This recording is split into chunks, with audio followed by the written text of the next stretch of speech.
Yo, listen up. Okay, I just yell like that? Yeah, make it worth it. Take this green tape. So good. This scene, everybody's gotten this ranting and raving from the dishwasher. And if it hasn't happened, what it normally happens is kind of what you saw play out there, but the dishwasher will go talk to someone in management and they'll say, hey, it really sucks to constantly have to take the tape off of deli containers when I'm going to wash delis through the dishwashing machine.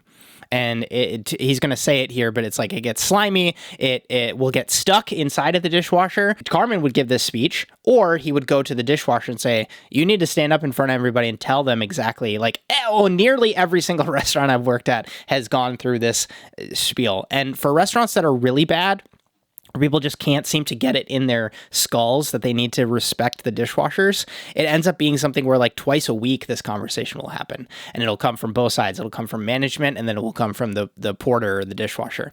And it's super true. Like, if everybody just does their part and takes the tape off, it's easier for the dishwasher. And I think it's just more respectful. And a lot of people don't do it. And so this also is like super accurate. This definitely happens in kitchens. It takes